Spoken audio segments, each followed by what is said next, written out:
Olá, bem-vindos ao Poesia de Domingo, um canal dedicado à literatura, à arte e à cultura em geral. No vídeo de hoje, nós abordaremos um tema para o vestibular. Vamos abordar as obras que estão sendo pedidas como leitura obrigatória da Unicamp. Abordaremos os livros, os pontos principais de cada obra, bem como o período literário, a escola literária que está ligada a cada momento desse. A ideia aqui é justamente numa única aula abordar os 7 textos da Unicamp, que é uma lista, que aborda desde os sonetos de Camões, começando lá no século XVI, indo até por volta do ano de 1997, que é quando vai ser lançado o CD Sobrevivendo ao Inferno dos Racionais. Então nós temos uma ponte para falar aqui. E a ideia é não perder tempo. Espero você! Roda a vinheta!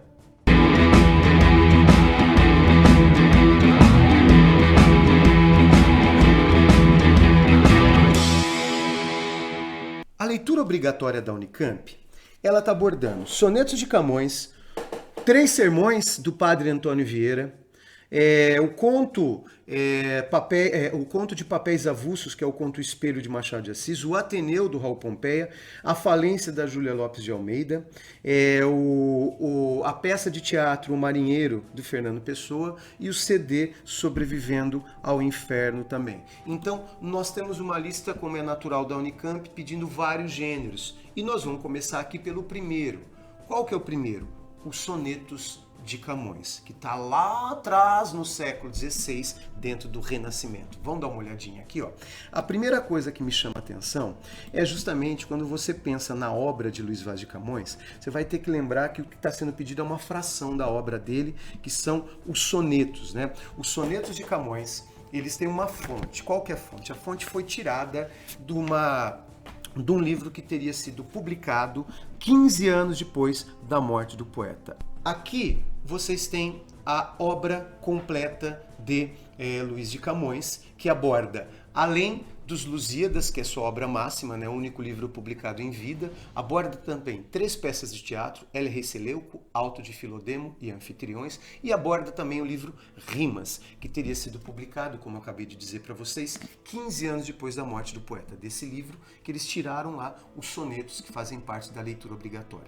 Quando nós falamos no Renascimento, nós não podemos esquecer que o Renascimento marcou o apogeu e marcou a derrocada de Portugal. Nós sabemos que o expansionismo português, dado por esse período, vai fazer com que a nação ultrapasse, portanto, o limite da Europa. Você vai ter aqui, ó, Portugal, como o próprio Camões coloca, nos Lusíadas, eis aqui, quase come de cabeça de Europa todo o reino lusitano, se espalha para a América, se espalha para a África, se espalha lá para a Oceania, se espalha aqui também para a Índia. É lógico que essas são algumas nações que falam a língua portuguesa. É lógico que a Índia não fala a língua portuguesa, mas há algumas localidades que, devido ao processo histórico, ao processo civilizatório, que Portugal chegou até aqui. Então, estamos falando de um período que é o pano de fundo, que marca o apogeu e marca a derrocada de Portugal. É simbólico quando a gente fala no apogeu de Portugal, porque os Lusíadas teria sido publicado em 1572, patrocinado pelo rei Dom Sebastião, que é aquele mesmo que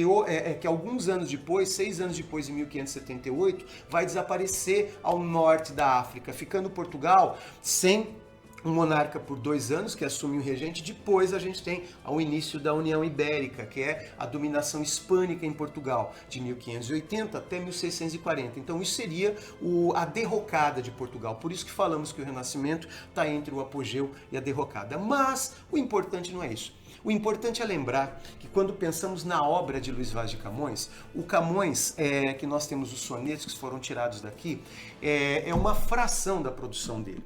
Quando a gente aborda a produção camoniana, nós temos algumas coisas que são interessantes a dizer. A primeira delas é a dificuldade de localização de um texto final.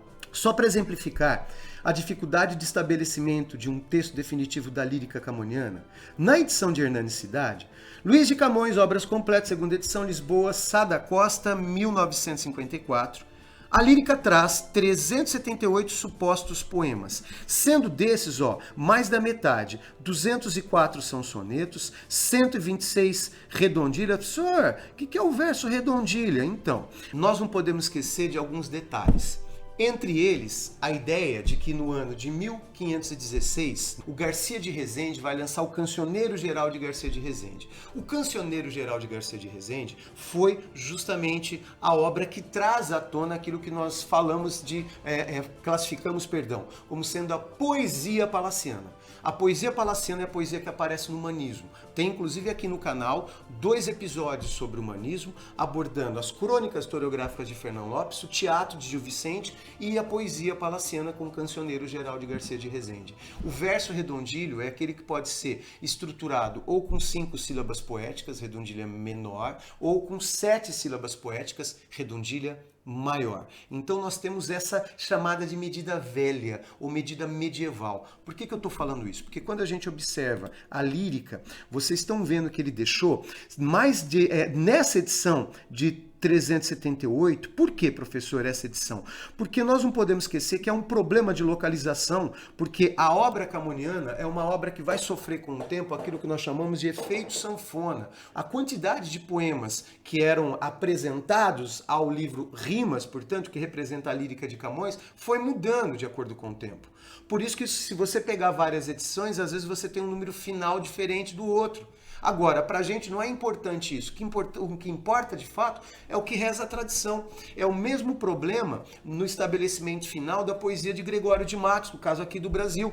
Porque nós não temos nenhum texto de cunho próprio do Gregório de Matos. Apenas aquilo que foi compilado na história, e a Academia Brasileira de Letras faz, né, uma pesquisa monstruosa entre 1923 e 33, lançando, portanto, 6 volumes ali da poesia de Gregório de Matos. Então, no Brasil, nós temos o problema de localização dos poemas do Gregório de Matos. Em Portugal, isso se dá com a lírica de Camões, que ele não publicou em vida, volto a dizer. Mas, pra gente, isso também pouco importa. O que importa é o que reza mesmo a tradição. Além dos sonetos, das redondilhas, ele ainda deixou formas de influência grega, como a ode, como a canção, a elegia, a écloga, a oitava, uma sextina. Então, essa aqui é uma das edições, tá? Mas pra gente isso pouco importa, porque eu tenho que falar do gênero.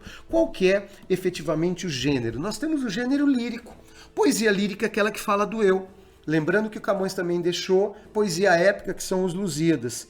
E a estrutura da obra, ela tá assim, são 20 sonetos escolhidos pela Unicamp, tá? Não tem segredo quanto a isso, você inclusive consegue esses sonetos através do site da Unicamp. Lembrando que o soneto é uma forma fixa, com 2 quartetos e 2 tercetos, tá? Sempre usando aqui a questão dos versos decassílabos, povo. Outra coisa também quanto à estrutura. O soneto estruturado em 14 versos, sendo 2 quartetos e 2 tercetos, ele geralmente apresenta rimas interpoladas nas quadras e alternadas nos tercetos. Isso aqui é uma questão de estrutura. Então você pode pegar todos os sonetos que você vai encontrar aquele esquema de rima. A, B, B, A. A, B, B, A, nas quadras. Aí vem C, D, C, ou C, D, E, C, D, E, ou C, D, C, D, C, D, assim segue, tá? Rimas, elas são colocadas sempre ao final do verso, eu não posso me esquecer. Então, concluindo aqui, quanto à estrutura, Camões utilizou o soneto de influência italiana. Lembrando que eu tenho o soneto em inglês, se eu pegar William Shakespeare, os sonetos de Shakespeare são diferentes, né? Nós temos sonetos formados por influência italiana, sempre 14 versos, distribuídos em 2 quartetos e 2 tercetos. É diferente a estrutura dos sonetos de Shakespeare, mas no nosso caso, sempre será isso. O soneto vai ser sempre dessa forma, a influência italiana. Além do soneto ter essa estrutura, ele vai ter 10 sílabas poéticas e também vai apresentar rimas interpoladas nas quadras e alternadas nos tercetos, né? Então, quando nós pensamos, né, nos sonetos de Camões, nós temos essa referência estrutural que eu não posso deixar de falar aqui. Fora isso, nós não podemos esquecer que eu tenho algumas características que são gerais aqui, até para a gente estar entendendo um pouquinho mais sobre a obra do autor. A primeira delas é essa ideia de que a vida e obra de Camões são inseparáveis, realmente. Não tem como você falar do poeta sem, às vezes, pegar alguns poemas para poder ligar a vida dele, embora essa didática venha a ser muito controversa, tá legal? Mas, o poeta viu mágoas, viu misérias, viu desterro. A memória é indissociável do tema amor. Para os apaixonados, mesmo o sofrimento é um bem. Olha que coisa doida, né? Será? Né? Aqui, o eu lírico analisa a essência do sofrer, né? Reflete sobre o amor e tenta conceituá-lo. Compromisso racional típico desse homem que é o homem renascentista. Nós não podemos esquecer daquele famoso amor é fogo que arde sem se ver, é ferida que dói não se sente, é um contentamento descontente, é dor que desatina sem doer. Quer dizer, são as contrariedades, né, do eu. São as contrariedades, quem ama ou odeia, será? Né? Mas como pode nos corações humanos a amizade se tão contrário a si é o mesmo amor? Né? Então, o amor é um tema muito recorrente na lírica de Camões. Outros aspectos aqui que eu falo que são importantes também, seria o uso, né, de algumas figuras de linguagem, que ele vai usar várias figuras, né, como a anáfora, aquela coisa da repetição inicial, a metáfora, que é uma comparação sem o elemento comparativo, os pares antitéticos, né, gente? Pares antitéticos, sim, antítese, paradoxo, oxímoro, figuras muito comuns na arte barroca, tá? O apóstrofe, que é o chamamento, entre outras figuras, né? Fora isso, a influência dele, né, Francesco Petrarca. Você está vendo que o soneto aqui, ó, aparece lá no século XIV, era utilizado na Itália. E em Portugal ele só vai chegar em 1527. Então, o uso da forma fixa do soneto em versos decassílabos vem dele. Lembrando que o neoplatonismo vem dessa coisa de Petrarca, bebendo, portanto, da fonte platônica. Duas vertentes na obra dele de uma forma geral. A primeira vertente seria essa vertente aqui platônica, em que nós falamos no mundo das ideias, quando ele fala transforma sua amador na coisa amada por virtude de muito imaginar como exemplo. Então, a vertente do mundo das ideias, a ideia de que aquele amor perfeito nunca se concretiza nessa vida material. Como também nós temos uma pincelada aristotélica aqui, ó. Seria um mundo material e palpável. Lembrando que quando nós falamos em poesia lírica, cara, lírica nada mais é do que falar do eu. E quando você fala dos estados do eu, você sabe que poesia lírica, muita gente de forma errada pensa que é apenas falar de amor. Não. Um dos temas marcantes da lírica de Camões é sim discutir sobre o amor, porque o Camões ele teve uma vida irregular, mas não é o único tema, não. Nós temos outros temas aqui. Vamos dar uma olhadinha aqui, ó. Dentro da temática, por assim dizer, eu posso citar para vocês algumas que são significativas. Entre elas, ó, essa diferença entre o amor platônico, que é esse amor mais voltado às ideias, e o amor carnal, que estaria mais nesse ambiente aristotélico, tá legal? A noção de que tudo muda, né? É a ideia da mutabilidade das coisas, a instabilidade dos sentimentos e da realidade, portanto. É um tema bastante recorrente na lírica dele de uma forma geral. Assim como o tema do desconcerto do mundo, né? Tem até uma famosa esparsa de Camões chamada Esparsa ao Desconcerto do Mundo, que não tem a ver com essa obra que a Unicamp está pedindo com um soneto, porque esparsa é uma forma que for utilizada lá no Cancioneiro Geral de Garcia de Rezende, portanto eu estou falando em medida velha, em que ele fala, os bons vi sempre passar, no mundo graves tormentos, e para mais me espantar os maus vi sempre nadar em mar de contentamentos. Cuidando alcançar assim o bem tão mal ordenado, fui mal, mas fui castigado, assim que só para mim anda um mundo consertado. Então nós andamos, né, nesse caminho vasto que vem a ser a lírica de Camões. A temática dele é bastante variada. E outra, você pode encontrar poemas que às vezes misturam esses temas também. Então, o tema do desconcerto do mundo é um tema bastante recorrente da lírica também. Podemos ainda citar esse ideal de beleza e de perfeição física, como também perfeição moral, né? Tem a ver com ele, tá? Outros aspectos importantes. A questão do amor está envolvendo simplesmente a lenda daquela que teria sido o amor da sua vida, que é a Dinamene. Então, há poemas como o famoso Alma minha gentil que te partiste tão cedo dessa vida descontente, repousa lá no céu eternamente, viva eu cá na terra sempre triste. Se lá no assento etéreo que subiste, memória dessa vida se consente, não te esqueças daquele amor ardente que nos olhos meus tão por vistes, e se vires que pode merecer-me alguma coisa a dor que me ficou, da mágoa sem remédio de perder-te, roga a Deus que teus anos encurtou, de tão cedo de cá me leve a ver-te, com cedo de meus olhos te levou. Então você tem aí essa questão da Dinamene, né? A morte da amada seria um tema bastante recorrente aqui na lírica de Camões também. Podemos falar quando ele fala da própria poesia, né? Então é um outro tema que ele fala também, quando ele fala do próprio texto, além do que nós temos, às vezes aparecendo na lírica de Camões de uma forma geral, sempre que aparece a imagem de Sião, seria referente à pátria, a Portugal. E o exílio para ele vai ser nada mais, nada menos do que a Babilônia, tá legal? Mas nós temos que avançar, vendo qual que é o período que está por trás, qual que é a classificação literária. Eu tô aqui, ó, Renascimento ou Classicismo Português, que vai de 1527 a 1580. Não podemos esquecer que o Renascimento é o primeiro período daquela que foi conhecida como Era Clássica, gente. A Era Clássica em Portugal, ela foi formada pelo Renascimento, tá aqui, ó, século XVI, também chamado de Classicismo, tá? Depois vem o Barroco, que seria o século XVII, embora em Portugal tenha começado em 1580, tá? O Barroco em Portugal começa em 1580, mas é no século seguinte que essa forma artística ela toma maior corpo. E por último, para encerrar o período da Era Clássica aqui que vocês têm, o arcadismo, também chamado de neoclassicismo. O início histórico se dá, como eu falei para vocês, quando o Francisco Sá de Miranda volta da Itália trazendo Duce Stile Nuevo, ou que seria isso, os versos decassílabos, o doce estilo novo, a medida nova.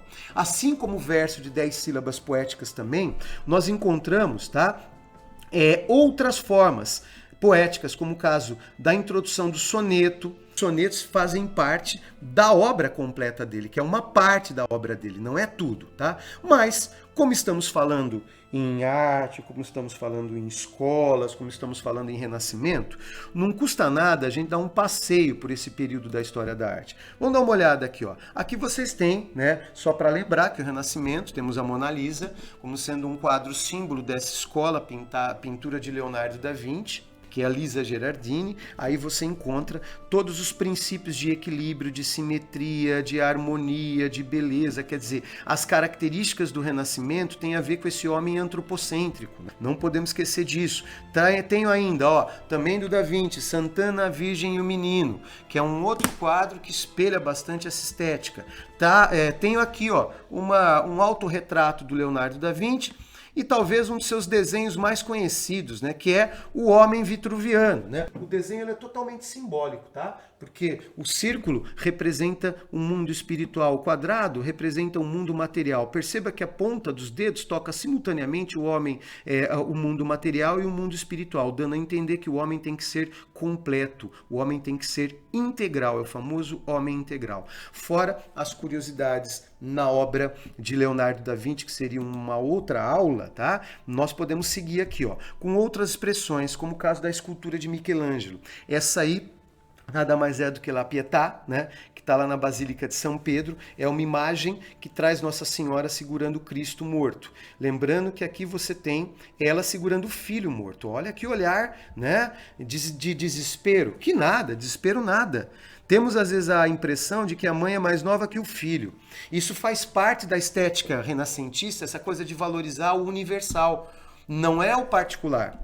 Então, ó, outro detalhe dessa imagem aqui é uma imagem belíssima, diga-se de passagem, que tem tudo a ver com esse período que estamos vivendo, que é o Renascimento. Além do que, eu posso citar também, fora a escultura Pietà, o Davi, né? Que é o Davi de Michelangelo também, que você vê que o tema é bíblico, mas mais parece ali uma estátua grega, diga-se de passagem. Outra coisa que é importante aqui, ó, vocês estão vendo que o Davi de Michelangelo, olha os detalhes, é uma escultura que traz um ser, né, um personagem bíblico, mas retratado de uma forma renascentista, de uma forma clássica. Esse é o fusionismo que a gente fala do Renascimento, né? Eu vou pegar o tema bíblico, mas vou usar a estética relacionando a cultura greco-romana. Além do que nós temos a Capela Sistina, também obra-prima de Michelangelo, esse é o teto, tá, da Capela Sistina. Aqui nós temos o Juízo Final,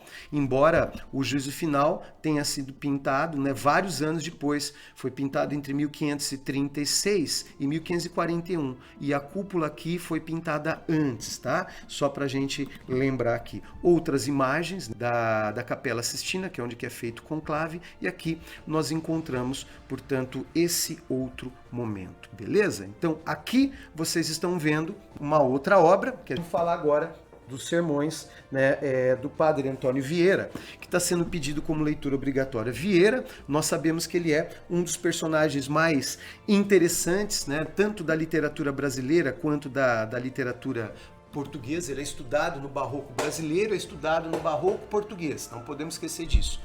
E o Vieira foi, no seu tempo, ele foi uma espécie de, entre aspas, popstar, porque ele lotava as igrejas quando ia fazer seus sermões, gente. Você fala, pô, professor, sermão? Falou, sermão. Não podemos esquecer que o Padre Vieira, ele foi um cara de ação, né? Um jesuíta da mais perfeita ordem, por assim dizer. E ele, né, antes de mais nada, traz, né, à tona justamente uma cultura que foi uma cultura invejável, embora ele não tivesse, né? Ele se formou num Brasil que quase não tinha livro, gente. A gente pode esquecer disso. E a vida dele foi entre Brasil e Portugal. Ele, além de ter deixado 3 obras proféticas, tá? Mais de 500 cartas, inclusive o Alcir Pécora, que é o autor do livro, né? Autor do livro não, perdão, o organizador do livro, tem um prefácio interessantíssimo dele aqui também, né? Que organizou os sermões do Padre Antônio Vieira. Ele fala numa entrevista em mais de 700 cartas. Além disso, ele deixou cerca de 200 sermões. Para vocês terem uma ideia, os sermões, eles acabam entrando dentro daquela classificação de peça literária, porque ele absorveu o espírito da época, que é o espírito do barroco. Vamos dar uma olhadinha aqui. Quando eu vejo os sermões, nós não podemos esquecer desse detalhe, né? Eu tenho aqui, ó, a publicação, a fonte, é esse livro que eu acabei de mostrar para vocês, Sermões de Quarta-feira de Cinzas, organização de Alcir Pécora, A Arte de Morrer segundo Vieira, que está aqui de 2016. Nós temos 3 sermões sendo pedidos. O sermão de Quarta-feira de Cinzas, que nós sabemos que é o primeiro, né, pregado em 1572, na igreja de Santo Antônio dos Portugueses, lá em Roma. O segundo sermão pedido também foi pregado nessa mesma igreja no ano seguinte, de 1673, portanto, e nós temos um terceiro sermão, né, que acabou não sendo pregado, mas era para ser pregado na Capela Real, em Portugal, tá, em Lisboa. Esse sermão não chegou a ser pregado por ter adoecido o orador. Então, Padre Antônio Vieira, ele vai escrever esses 3 sermões, e os sermões seriam a sua parte principal. A questão é, o que realmente traz o sermão? Olha, os sermões de Vieira, né, eles pertencem a esse gênero aqui, ó. Gênero literário, a sermão, prosa sacra, prosa doutrinária, que tem como objetivo maior, a gente sabe, fazer o quê? Vender uma ideia, doutrinar, afinal de contas, o sermão ele é pregado na igreja, gente. Não é à toa que nós temos, às vezes, aquela coisa da palavra até sermão com sentido meio pejorativo. Ah, levei o maior sermão do meu pai, imagina, porque a pessoa está falando ali, né?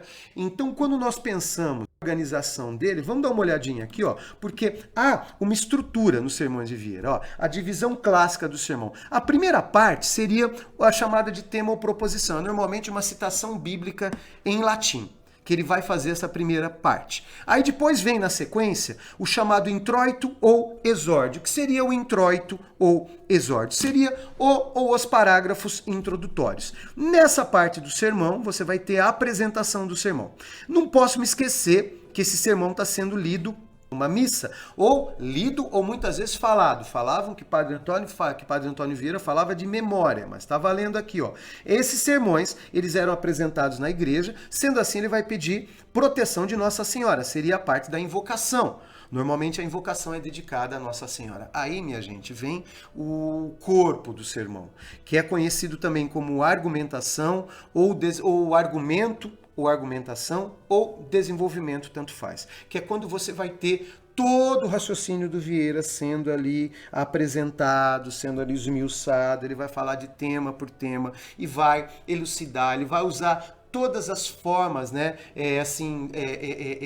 de dissertação que você possa imaginar. Os sermões do Vieira acabam tendo esse caráter de convencimento, portanto, dissertativos também muitas vezes, tá? Embora ele use várias analogias. Aí você chega ao final do sermão, em que eu chamo de epílogo, ou também chamado de peroração, que seria a conclusão que é naturalmente apresentada. Então, vocês estão vendo que isso aqui, todos os sermões do Vieira nós podemos localizar, mas isso, gente, não é o mais importante. Dentre as características dele ainda, nós podemos falar de outras, ó. Entre elas, o jesuíta de fato não concebia mística fora do mundo dos homens. Por isso que nós falamos que o Vieira era, sem pôr nem tirar, um homem de ação, onde ele vai abordar assuntos morais, filosóficos, sociais, políticos e religiosos. Então, nós encontramos ainda, mesmo nessa coisa, né, de engajamento dos problemas de seu tempo, ao mais genuíno espírito cristão. Então você percebe que ele não fica preso apenas aos temas religiosos, mas ele aborda os demais assuntos sempre puxando para esse lado, que é o lado da doutrina, o lado da fé. Lembrando que ele vai defender o estilo do conceptismo. Então, pessoal, dando sequência aqui, se eu pegasse esses 3 sermões que estão sendo pedidos, vamos pegar aqui o primeiro sermão, que é aquele que foi pregado na Igreja de Santo Antônio aos Portugueses em 1672. Ele começa com esse tema, né? Lembra-te, homem, que és pó, e em pó te hás de tornar. Seria esse o ponto de partida. Nesse sermão, se a gente fosse fazer um resumo aqui, ele está falando que nós não devemos, de forma alguma, nos apegar aos bens materiais nessa vida. Pois, se do pó nós viemos, ao pó retornaremos. Isso não tem o que dizer, porque ele fala que só Deus é Deus, o homem é pó. Né? Que ele até usa uma imagem que ele fala que quando os ventos sopra e esse pó fica em suspensão, seria, portanto, a vida. Né? E a partir do momento que esse vento amaina, o pó desce, seria ali a morte. Então, do pó você veio, ao pó você vai voltar. Quer dizer, isso tem uma certa lógica, mas ainda, continuando nesse sermão aqui, ele ainda fala, né, de que nós devemos nos preparar e também, né, ter uma certa preocupação com a vida espiritual, usando essa vida terrena, né, justamente como uma forma de preparação da vida eterna. Então seria esse o sentido principal desse sermão. No segundo sermão, né, que é justamente pregado no ano seguinte, na mesma igreja de Santo Antônio dos Portugueses em Roma, em 1673, ele começa também: tu és pó, em pó te hás de tornar. Com o mesmo tema do sermão passado. Só que nesse aqui, a única coisa certa é a morte, segundo ele. A única forma de fugir a ela é morrer antes, segundo o Padre Vieira. Morrer como, professor? Morrer em vida, né? Abrindo mão de toda e qualquer forma de prazer, de forma de prazer terreno. Então ele fala que a gente tem que procurar essa mortificação mesmo em vida. Então por isso que ele fala, né, nessa ideia de devemos, de certa forma, fugir da morte morrendo antes. Tá? Devemos nos entregar a Deus em vida para garantirmos seu acolhimento na morte. Então seria a ideia principal desse que seria o segundo sermão. O terceiro sermão, como eu disse para vocês, que não foi pregado, tá aqui, ó. Era para ser pregado na Capela Real. Esse sermão não chegou a ser pregado porque o orador, o Padre Vieira, havia ficado doente. Tu és pó, em pó te hás de tornar. Ele dá sequência à ideia dos outros dois, falando dessa ideia de que você veio do pó, ao pó você volta, daqui não se leva nada, mas ele, nesse sermão, ele vai um pouco adiante, porque ele fala que nós invertemos uma ordem lógica, onde nós costumamos amar tremendamente, né, a vida, e nós buscamos temer a morte. Mesmo, cara, sendo a vida, né, em todos os seus aspectos, ela cheia de angústias e sofrimento, porque todas as desgraças que você tem, elas só vão ocorrer enquanto você está vivo. Tá? Já a morte, que representa o fim de todos os sofrimentos e o descanso da alma. Então, ele vai chegar nesse sermão à brilhante conclusão que, na realidade, nós devemos sim amar a morte e temer a vida. É uma coisa para se pensar.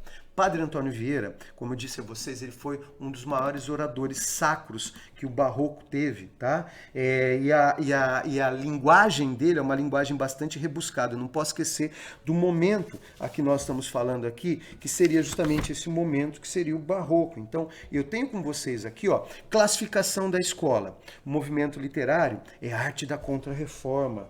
Vamos falar do Barroco, portanto. E o Barroco, ele é, antes de mais nada, um período bastante conturbado. Por que a arte da Contra-Reforma? Porque após a Reforma luterana, nós temos a Contra-Reforma católica como pano de fundo, tá legal? Aqui, ó, nós temos como marco histórico, já que eu estou falando do Padre Antônio Vieira, que viveu entre Brasil e Portugal. Em Portugal, o Barroco começa com a morte de Luís de Camões e a União Ibérica, o início da União Ibérica, em 1580. No Brasil, esse movimento começa em 1601, com a publicação de um livro chamado Prosopopeia, de Bento Teixeira, que é considerado um dos primeiros documentos, né, da arte barroca. Lembrando que o barroco é aquele movimento que contrapõe duas ideologias diferentes. Quer dizer, o medieval teocêntrico, tá, que já estava estabelecido, após o Renascimento, ele vai tentar voltar. Por isso vai ser a luta entre o medieval teocêntrico contra o clássico antropocêntrico. Aí você não vai esquecer que eu estou falando de renascimento. Eu acabei de mostrar para vocês o homem vitruviano, que o homem é a medida de todas as coisas. Essa é uma dimensão que nós chamamos de uma dimensão renascentista, que foi tirada de Protágoras, né, que falou que o homem é a medida de todas as coisas, aquela coisa toda. Então, quando nós pensamos nessa coisa do equilíbrio renascentista, o barroco é outra coisa agora. E a arte barroca se manifesta completamente diferente se comparada à arte renascentista. É importante lembrar que hoje em dia o conhecimento interdisciplinar, né, dos livros que você acaba lendo para o período artístico ao qual ele faz parte, você tem que lembrar disso, que isso acaba fazendo a diferença. Vamos fazer um passeio aqui rapidinho, então. Eu tenho com vocês, olha, algumas imagens aqui que remetem como o Amor Vencedor, que é uma pintura do Caravaggio, tá? Não podemos esquecer disso, tá? É importante falar. Aqui, ó, já que estou falando nele, ó, Ceia em Emaús, também uma pintura de Caravaggio. Você vê que diferente do Renascimento, do equilíbrio renascentista, aqui você tem o jogo, né? É o claro, aqui você tem o escuro, aqui você tem um realismo grotesco, não tem aquela harmonia, aquela simetria. A pintura barroca era sempre mais densa nesse sentido aqui, ó. Como nós podemos falar também, eu acabei de mostrar para vocês o Juízo Final. O Juízo Final, na realidade, ele está sendo influenciado por um período artístico chamado de maneirismo. E nós não podemos esquecer desse detalhe também. Porque o maneirismo, gente, ele é uma corrente de transição localizada entre o Renascimento e o Barroco. Ele está entre os dois. Ele antecipa em pleno Renascimento características do Barroco. A maior parte dos sonetos de Camões possui influência maneirista. Por isso que você encontra bastante o uso dos pares antitéticos, quer dizer, antítese, paradoxo, oxímoro. Tá? Então, o maneirismo ele é uma corrente dentro da história da arte que vai, em pleno Renascimento, antecipar algumas coisas do Barroco. E no Juízo Final, que é essa pintura que vocês estão vendo, ela tem várias características aqui que podem ser notadas como sendo maneirista, principalmente essa questão da tensão que se faz aqui. Tá?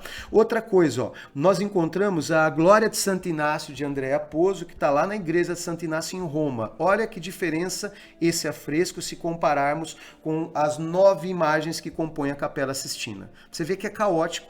O barroco é um movimento da contradição, é um movimento do detalhe, é um movimento que vai apresentar força. Essa noção de movimento, ela aparece na arte barroca. Ó, aqui nós temos duas versões de Davi com a cabeça de Golias, também de Caravaggio.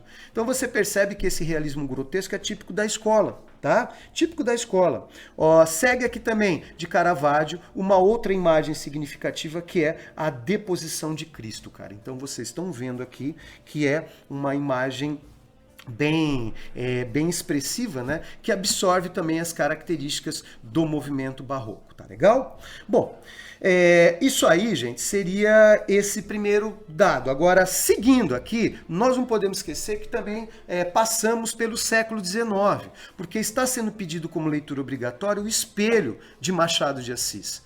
O Espelho é um conto, né, que compõe papéis avulsos, tá? Desse que foi um dos maiores nomes, para não falar o mínimo, da prosa brasileira dentro do século XIX.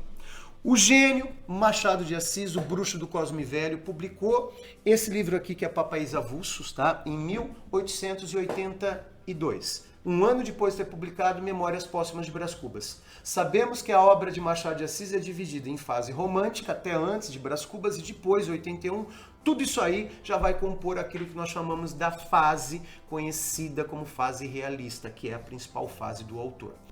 Já que nós estamos abordando a obra de Machado de Assis, não podemos nos esquecer que Papéis Avulsos, assim como Memórias Póstumas, inaugura também essa fase dele, que é a fase realista, que é a fase irônica. Tá?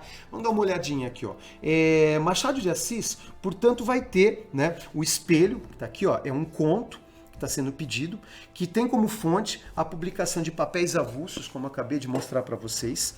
Esse livro, publicado em 1882, ele vai ser um livro que reúne vários contos, e um deles é esse conto, O Espelho. Nós temos aqui o gênero conto, que pertence ao elemento que nós chamamos de prosa de ficção. Podemos abordar algumas características centrais aqui da narrativa. Bom, o Espelho, né, nada mais é do que um conto que apresenta um personagem chamado Jacobina, que ele está com alguns amigos ali reunidos. Primeiro você tem um narrador que apresenta essa cena, o Jacobina ali e tal, e depois o Jacobina vai contar de uma experiência que ele teve.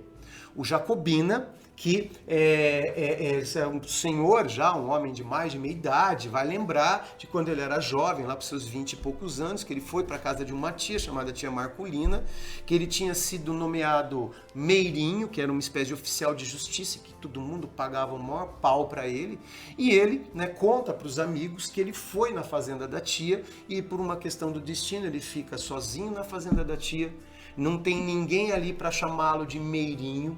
E ele vai, né, ter no seu quarto, que ele estava hospedado, tem um espelho enorme, que ele chegou a sentir tanta solidão, que ele, para poder se sentir meirinho, que ninguém via elogiá-lo, ele veste o fardão de meirinho, vai diante do espelho para poder se sentir meirinho. Então seria ali essa história, a história principal que nós temos dentro desse conto. Então, quando a gente pensa, mas o que ele vai discutir? O Machado de Assis, a gente sabe que ele tem características que são bem peculiares. Tá? O primeiro ponto que chama atenção dentro dessa análise é justamente a questão do foco narrativo. Nós temos o narrador do conto, que é o narrador onisciente, onde apresenta a cena central, a história ali de uma forma geral. E depois nós temos o narrador do conto dentro do conto. Aqui você vai encontrar o Jacobina, né, que ele vai contar a história da experiência que ele teve na fazenda da tia. Outra coisa aqui, ó, o espaço, ó, começa numa sala, né, sala de uma casa no Morro de Santa Teresa, localizada na região central do Rio de Janeiro, onde moravam famílias abastadas. Então isso já dá a entender que a situação dele é uma situação bastante confortável agora, tá?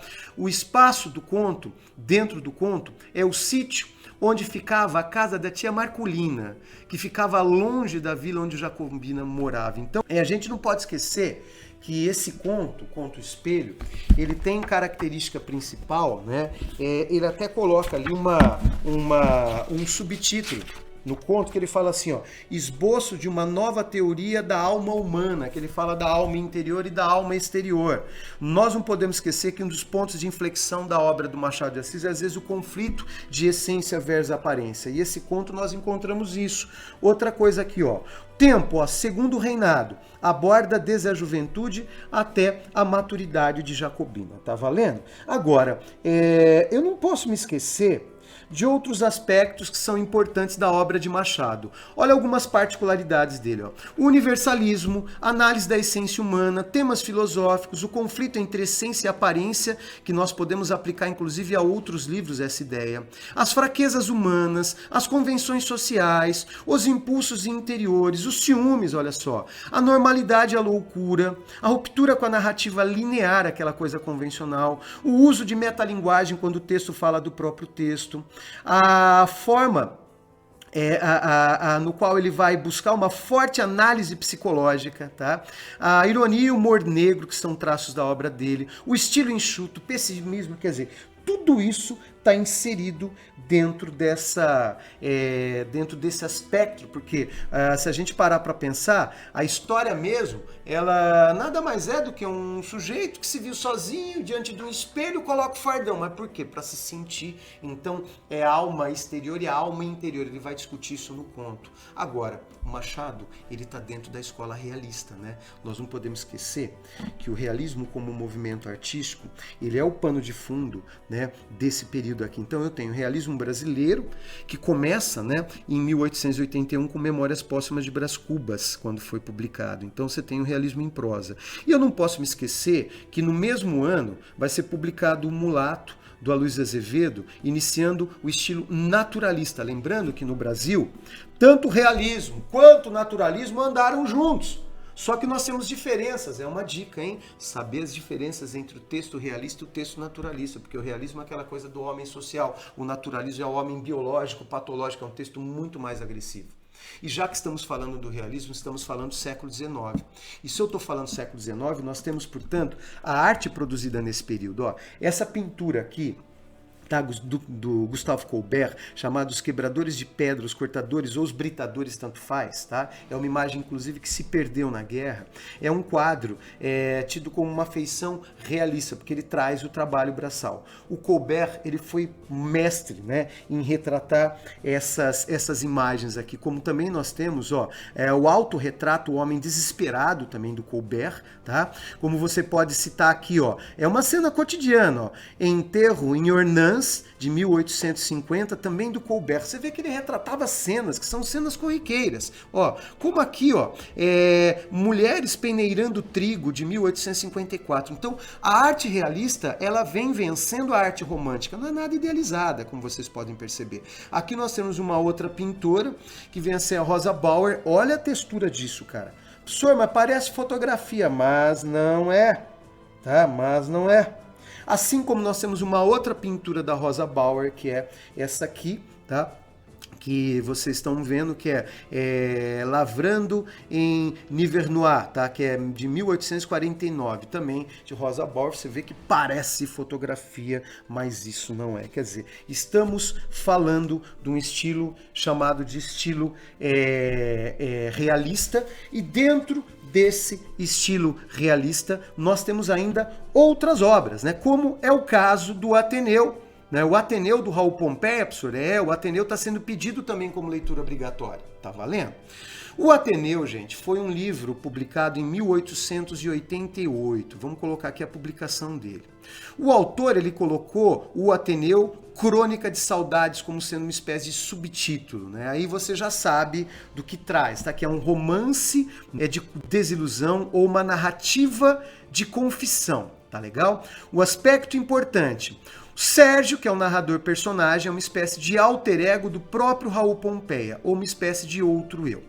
O que acontece é o seguinte: o Raul Pompeia, quando criança, estudou no renomado colégio do Doutor Abílio. Aí Raul Pompeia vai fazer faculdade de Direito, vai se formar em 88, entre outras coisas que ele fez, ele publica o Ateneu, que é considerada a sua obra máxima. O Ateneu recebe esse título de Crônica de Saudades porque a história é a seguinte: é um cara chamado Sérgio, que está agora com seus 30 anos, e ele vai lembrar da passagem que ele teve pelo colégio Ateneu enquanto era menino, de 9 para 10 anos, teria ficado 2 anos no colégio.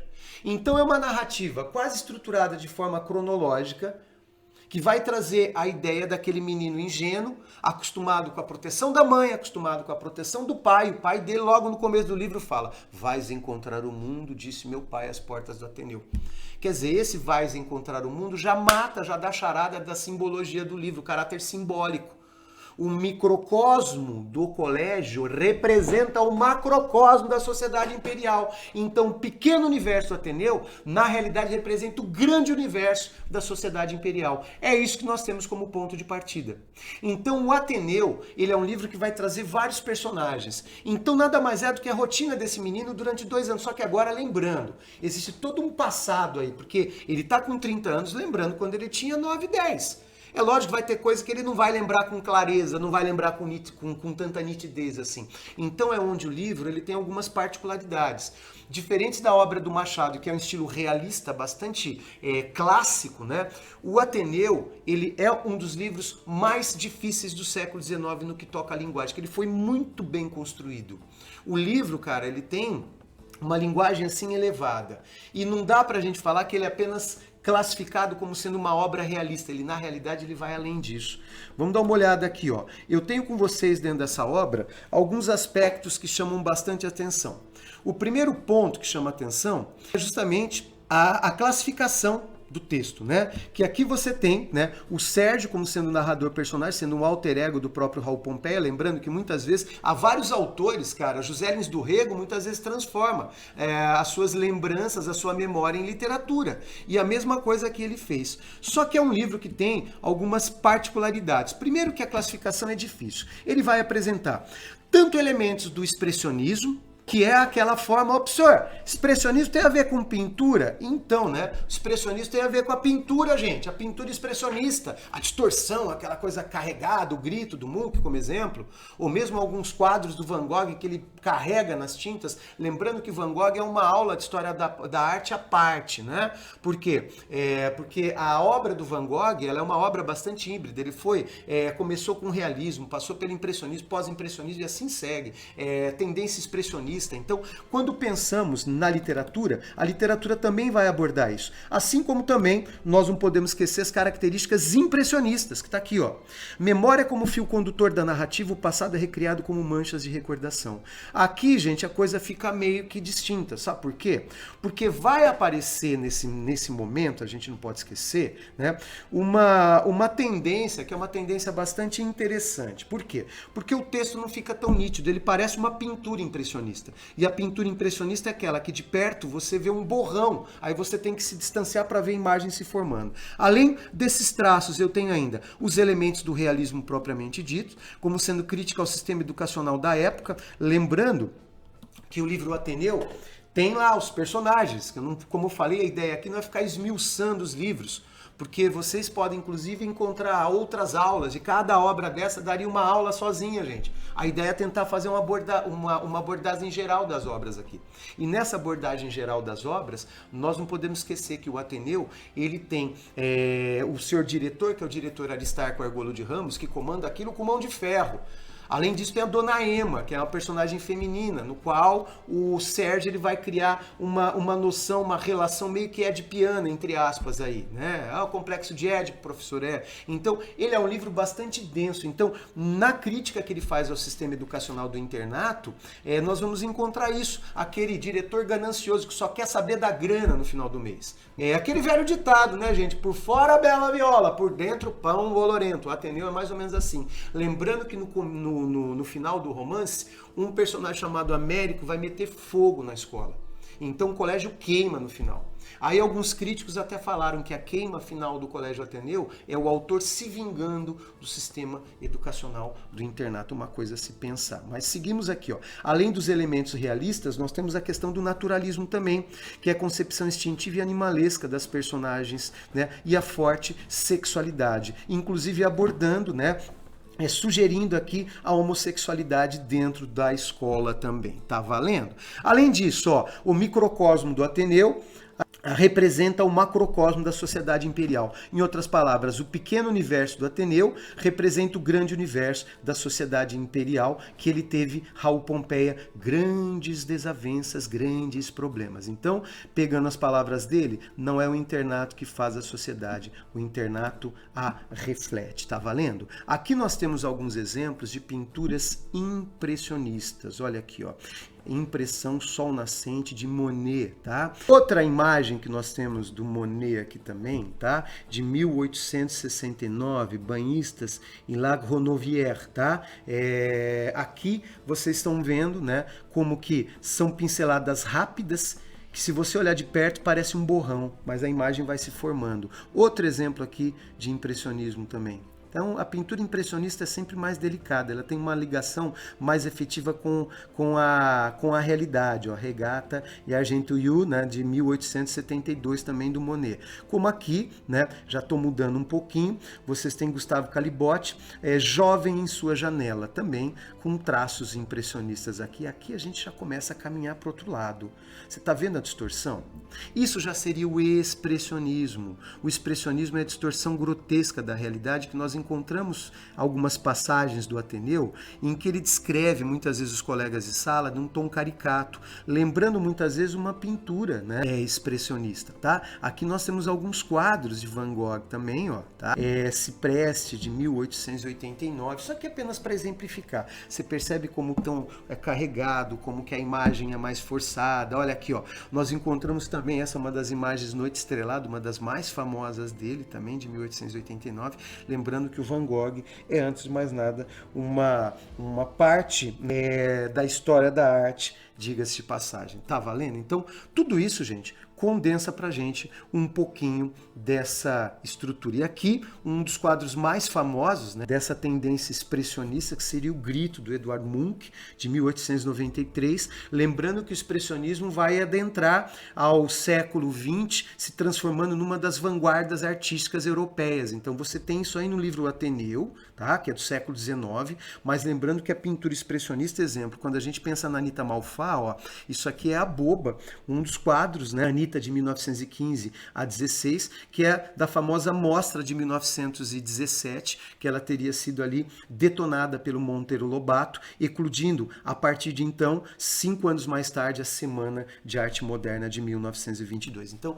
esse passeio pela história da arte serve para a gente lembrar que toda vez que nós falamos numa obra literária, ela às vezes pode ter uma conexão com o contexto artístico da época. Então, vocês estão dialogando aí tanto livro como pintura. Isso é essencial, tá valendo? Continuando aqui, nós não podemos esquecer que eu tenho que falar da Júlia Lopes de Almeida com A Falência, que é esse romance publicado em 1901. A Júlia Lopes de Almeida é uma personagem bem interessante da cultura nacional. Ela ajudou, inclusive, na organização da Academia Brasileira de Letras, só que aos 45 segundo tempo ela não foi colocada como acadêmica. Colocaram o marido dela, cara, nas 40 cadeiras. Ela que pega o modelo francês, aquela coisa toda. Mas é uma autora bem significativa dentro da arte nacional, e escreveu vários romances, tá? E ela está sendo revista pela crítica a partir de agora. Mesmo na faculdade, a gente quase não viu a Júlia Lopes de Almeida. Acho legal a Unicamp ter tido essa atitude de pedir uma autora que simplesmente a crítica literária esqueceu, minha gente. Eu pego, às vezes, livros de críticos que pouco falam dela, né? E é uma escritora fantástica. O livro A Falência, que é um livro que está aqui, professor, qual que é o tema? Uma falência? Lógico, né? Vai ter uma falência aqui. Mas qual que é a história em si? Vamos aqui rapidinho, primeiramente, lembrando de alguns aspectos importantes da obra em si, ó. O primeiro ponto é justamente a publicação que foi dada no ano de 1901. Tá? Gênero literário, qualquer. É romance, é prosa de ficção, trata-se de um romance urbano. A estrutura aqui, ó, estrutura da obra, dividido em 25 capítulos, relativamente curtos, tem quase que uma ação folhetinesca, por assim dizer. A obra, ela apresenta como características principais. Primeiro, foco narrativo. É o narrador onisciente. Vocês estão percebendo que quando nós falamos na literatura do século XIX, tanto no Espelho, quanto no Ateneu, como agora na Júlia Lopes de Almeida, a Falência, publicada em 1901, cronologicamente ela estaria dentro ali do realismo-naturalismo. Só que é uma obra que está um pouquinho avante, porque a Júlia Lopes de Almeida, ela discute alguns temas que são bem interessantes para a época, cara. Uma delas é a questão dessa coisa do machismo, né, enraizado na cultura nacional. Ela cria uma personagem chamada Mila, que é uma personagem que tem o seu coração independente, por assim dizer, a ponto de trair o marido. Então, esse tipo de situação em que ela vai criando é uma situação que a casca do livro em si, quando a gente pega o texto, ele está inserido meio que na estética realista e estética naturalista. Tá? Mas é um livro que foi publicado em 1901, mas ele aborda 1891. Ele vai abordar um período lá de trás. Tá? Vamos dar uma olhadinha aqui, ó. Aqui nós encontramos um narrador, portanto, como narrador onisciente. Importante lembrar que eu tenho, predomina o enredo linear, com algumas digressões para poder se explicar o que vai acontecendo. O enredo, olha aqui, ó, predomina o enredo linear, né, algumas digressões, e o tempo. Brasil, de 1891, contexto histórico, a gente tem aqui o famoso encilhamento, que é o pano de fundo histórico, né, que está por trás dessa história. Por quê? Porque nós temos um personagem que vai ser um empresário, né? Que vai ser o Francisco Teodoro, e esse Francisco Teodoro ele vai casar com a Camila, também chamada no livro de Mila, e ele vai ter uma firma. E é lógico que não precisa dar nenhum tipo de spoiler aqui, mas professor, mas será que a firma vai à falência? Bom, para ter esse título, né? Fala sério. Então nós temos, ó, espaço, o Rio de Janeiro, mas é um Rio de Janeiro em plena transformação, tá? Um Rio de Janeiro que tá bufando, por assim dizer. Quanto aos personagens, vamos dar uma olhada neles aqui, ó. Nós temos, né, a Camila, que é a Mila, que é casada com Francisco Teodoro, que é um comerciante que faz riqueza aqui. O filho dele, o Mário, além da Ruth e as gêmeas, Lia e Raquel. Além disso, nós encontramos também, né, outros personagens como a Nina, a Noca, o Capitão Rino, o Dr. Gervásio, que vai ser um médico da família, gente. Dr. Gervásio, aí tem o Vini e Joana, Santos, quer dizer, são vários personagens ali montando, portanto, esse núcleo. Então, o Francisco Teodoro mora com a Mila, com os filhos, numa casa bastante confortável, e vai que logo no começo do romance, descrever primeiro a firma do Teodoro, e logo na sequência aparece uma cena em que a Mila está conversando com o Dr. Gervásio. O Dr. Gervásio e a Mila eram amantes, imagina. E o maridão nem desconfiava. Então vai ser aquele romance que, além de abordar esses temas, que nem tem uma cena que ele fala de entregar um livro para ela. Aí ela fala, mas livro de adultério não, porque as mulheres são sempre penalizadas nesse tipo de situação. Então você tem ali, né, uma personagem que ela é meio que ela tá adiante do tempo dela, a Camila. E a Camila ela vai buscar o prazer, porque ela não tem às vezes no casamento. E ali vem aquelas relações familiares. E paralelo a essa história, você tem o Teodoro fazendo um mau negócio e indo à falência. Isso vai detonar, portanto, esses aspectos do livro. Então, a quebra dele acaba por representar, além da falência financeira, a falência da família, porque ele também vai acabar cometendo suicídio, cara. A cena é bastante triste, diga-se de passagem, mas não é a única coisa que nós temos. Dentro da temática, olha aqui, ó, nós temos alguns temas que valem a pena, né, pra gente abordar aqui. Entre eles, essa ideia de forte carga de crítica social contra as convenções da época, povo. Olha o que vocês estão vendo aqui, ó. Retrato de uma sociedade machista e preconceituosa, tá legal? Ó, o adultério como forma de busca da felicidade. Afinal de contas, o que é a felicidade? O que é felicidade? É muito subjetivo. E é uma mulher casada com filhos que vai romper, portanto, as amarras sociais para tentar ir em busca dela. Ó. Questionamento da existência dos direitos femininos. Realmente, no livro faz isso. Também eu posso abordar, emendando a obra do Machado, essa coisa da tônica, da crítica, do conflito, da essência versus aparência. Aquilo que é perante os outros, aquilo que é entre quatro paredes, na verdade. Ó, a relevância do título A Falência. Tá? As várias falências apresentadas, né? Que várias falências são essas? A falência do negócio, a falência das relações familiares, a falência, portanto, da família, a falência das relações afetivas, do amor. Então tudo isso acaba se transformando num caldeirão. E esse texto ele tem tudo a ver com realismo também. Tá? Ele traz, portanto, uma tônica bastante realista de uma história que é relativamente simples, é um texto gostoso de se ler. A Júlia ela escreve muito bem, mas lembrando que ela está dentro dessa esfera, dentro dessa classificação, que é a classificação da escola realista. Tá legal? Vamos dar uma olhadinha aqui, ó, porque quando eu penso na classificação literária, é o realismo-naturalismo, como eu falei, que tem tanto o realismo começando com Memórias Póstumas de Brás Cubas, quanto o naturalismo começando com O Mulato. Lembrando que dentro das diferenças entre realismo e naturalismo, como eu acabei de falar para os senhores e para as senhoras, é importante lembrar que o naturalismo é uma espécie de realismo pintado com cores mais fortes, tá? O realismo é mais delicado, é mais social. O naturalismo não, o naturalismo é bem mais agressivo. É bom lembrar dessas diferenças aí, até para a gente conseguir compor aqui a ideia central da obra, certo? Bom, dando sequência, Fernando Pessoa está sendo pedido com O Marinheiro. O Marinheiro, gente, é, antes de mais nada, um teatro, né, que ele chama de drama estático, tá? Aqui, ó, essa peça, ela aparece pela primeira vez aqui na revista Orfeu. A revista Orfeu, que foi publicada em 1915, é justamente a revista que inicia, por assim dizer, o modernismo em Portugal. Se desdobrando, portanto, o modernismo em Portugal com a revista Orfeu, 1915, primeira geração de de Orfeu.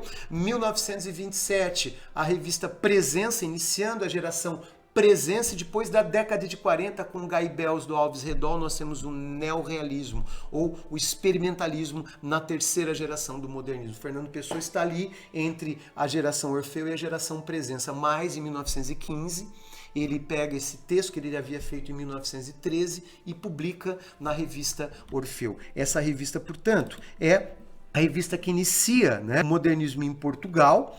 Ela se esgotou em pouquíssimo tempo, no dia que foi colocada à venda ela já se esgotou. Depois nós tivemos mais um número 3 meses depois sendo publicado, o terceiro número não chegou a rodar. Lembrando que o Mário de Sá Carneiro comete suicídio e o projeto da revista Orfeu vai ser sepultado junto com ele, portanto, mas o estrago já estava feito. É onde nós encontramos essa peça, né, que é um texto dramático de Fernando Pessoa. Vamos dar uma olhadinha aqui em alguns aspectos que são importantes para a gente compreender. Primeiro ponto aqui, ó, publicação 1915, no primeiro número da revista Orfeu, escrito em outubro de 1913, tá legal? Aqui, ó, gênero literário, teatro, como ele mesmo coloca, drama estático em um quadro, inserida nos poemas dramáticos. Por que isso, professor? Poemas dramáticos. Porque se eu pegar hoje a obra de Fernando Pessoa, a obra completa de Fernando Pessoa, eu vejo que no índice está lá poemas dramáticos, né? Vamos inserir como sendo poesia dramática, os seguintes textos aqui, ó. Nós vamos inserir Floresta do Alimento, Marinheiro e também Primeiro Fausto. Então, são textos de teatro. Tá? O Fernando Pessoa, mais conhecido como poeta, não podemos esquecer que o Pessoa é o grande poeta. Ele e o Carlos Drummond de Andrade, no século XX, são os grandes poetas da língua portuguesa. Fernando Pessoa de Portugal, Drummond aqui no Brasil. E o Fernando Pessoa, ele normalmente, quando nós abordamos nos manuais didáticos, né, ele é apresentado lá com a poesia ortonímica, que é o ortônimo, como escreve e assina por ele mesmo, e o desdobramento diz que são os heterônimos, quando ele escreve e assina por outros, né? Então nós temos o ortônimo, ele mesmo, e os heterônimos, como Alberto Caeiro, Ricardo Reis, Álvaro de Campos, tá? Bernardo Soares, que é prosador, livro do Desassossego. Então, Fernando Pessoa, ele foi um cara que se desdobrou literariamente falando. E muita coisa inédita dele vai sair ainda, que está sendo estudada, fichada, analisada, tá legal? Mas essa peça de teatro é uma peça bastante significativa, bastante importante pra gente. Vamos colocar aqui, ó. Primeiro ponto. A estrutura da peça, ela me apresenta apenas um único ato. Uma peça que tem apenas um único ato. O que é um único ato? Um único ato. Abre a cortina, tem ali as personagens, você vai ler rapidinho, coisa de meia hora, por aí você consegue ler. Mas qual que é o assunto da peça? Ó, o tema geral da peça é isso aqui. Trata-se de um dos raros textos dramáticos de Fernando Pessoa. A peça fala de sonhos, lugares e vidas imaginárias que se tornam presentes pela força da palavra de quem os cria e de quem ouve falar deles. Ô, professor, não está muito claro isso aí ainda não. Então vamos aqui, ó. O que acontece é que essa peça apresenta uma espécie de salão de castelo, logo no começo ele já contextualiza isso. E nesse castelo você tem uma menina ali, uma moça que está morta, que está sendo velada por 3 irmãs. E essas 3 irmãs resolvem conversar. A gente sabe que velório é um negócio animado pra encrenca, né, cara? Velório, né? Aquele ânimo, só se possível não iria nem no meu, né? Mas tá valendo, ó. O fato é que essas 3 moças que estão sentadas ali, né, velando a outra, elas começam a conversar. E vão começar a dialogar, falar sobre a vida, falar sobre a existência, falar sobre a felicidade. E é um devaneio só. Nós não podemos esquecer que o Fernando Pessoa e o Mário de Sá Carneiro, eles fundaram algumas correntes. Uma delas foi chamada de paulismo. O paulismo, da origem latina, vem de a palavra pântano. Então, aquela coisa lodosa, aquela coisa pesada, aquela coisa espessa. Então, o paulismo, ele induz à reflexão, induz ao pensamento. Então, Fernando Pessoa coloca nessa peça 3 personagens falando sobre a existência, e uma delas cria, nessas histórias que elas estão contando, vai criar a imagem de um marinheiro perdido numa ilha, que para poder passar o tempo ele também refletia sobre a vida. A gente fala, né, que os textos da Clarice Lispector, né, falamos que às vezes não tem nem começo nem fim, eles simplesmente continuam, né? Essa introspecção que o Fernando Pessoa consegue dar a essa peça também é mais ou menos isso, porque não tem ali um enredo. São as três conversando até que o dia começa a amanhecer e a vida segue. Praticamente é um anticlímax. Não tem uma história, por assim dizer. E é uma peça bastante interessante para a leitura, tá? Vamos amadurecer outros pontos aqui, ó. São três jovens irmãs conversando enquanto velam num suposto castelo uma moça. A noite demora a passar e as histórias fazem rolar o tempo. Estáticas conversam, lembram do passado, como uma fase feliz da vida, mas vem os questionamentos. Teria sido mesmo assim?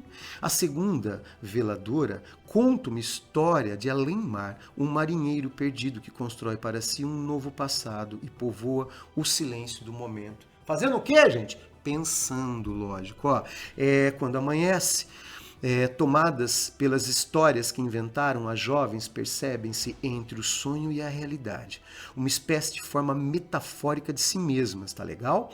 Apenas desfeita pelo novo dia que se anuncia, seguindo, portanto, vida afora. Quer dizer, o marinheiro, ele tem, portanto, esses temas, ó, como eu falei para vocês, né? Vamos colocar aqui, ó, o paulismo, corrente literária criada por Fernando Pessoa e Mário de Sá Carneiro, que consiste no sonho, na evasão, na reflexão, na introspecção.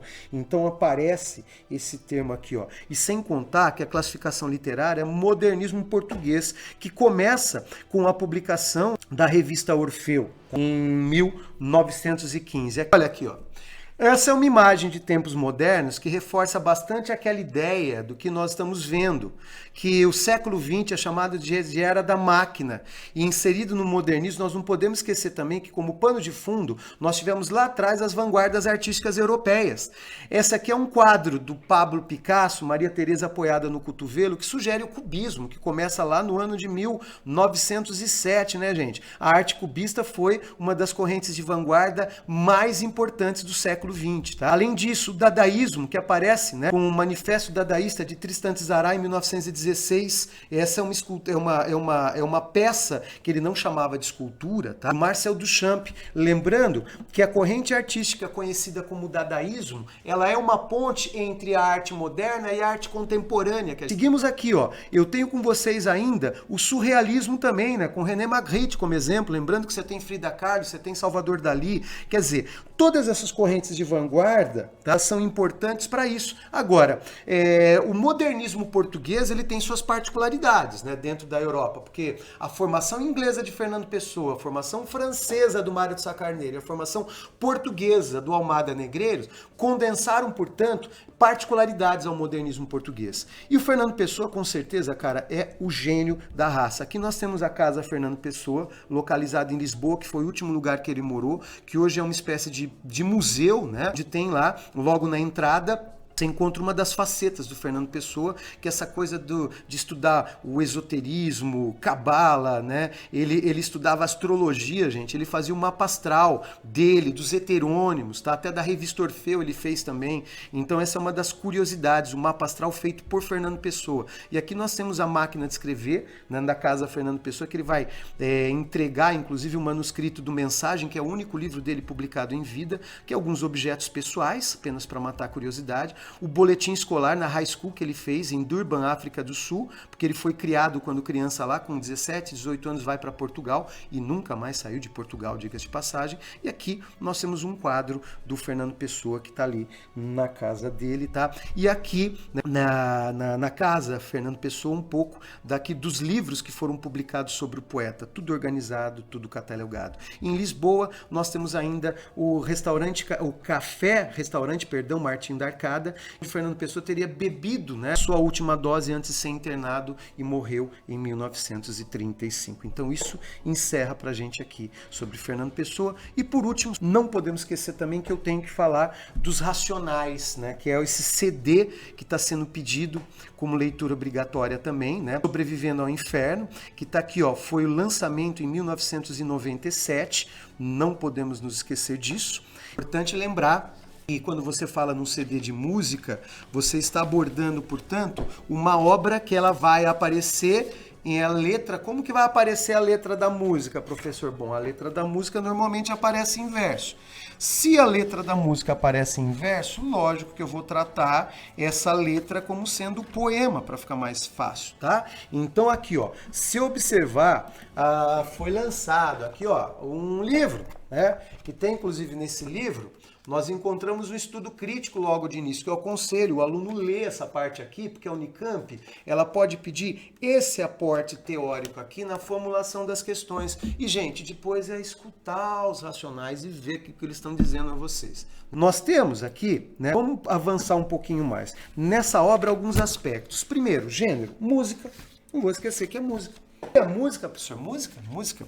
E se é música, nós não podemos deixar de falar também que você vai ter letra versificada. Sendo assim, ó, estrutura. São 12 músicas ao todo que a obra tem, né? Características gerais. Primeiro, predomínio, né, de versos conhecidos como versos livres, porque não há regularidade.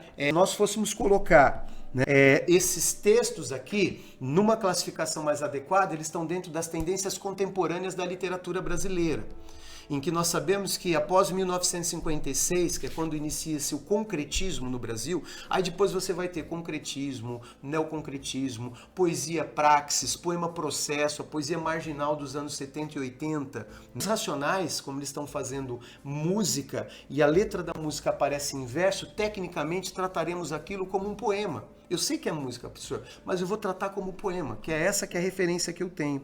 Sendo assim, ó, nós podemos encontrar aqui, ó, predomínio de versos livres, portanto. Uso de rimas consoantes e rimas toantes. Nós temos aqui ainda vocabulário coloquial com uso de expressões chulas e agressivas, uso do palavrão, gente. Ó. O lirismo é orientado pelo gênero épico, onde pequenas narrativas com interlocuções potencializam a dramaticidade do que se quer denunciar, diga-se de passagem. Tá legal?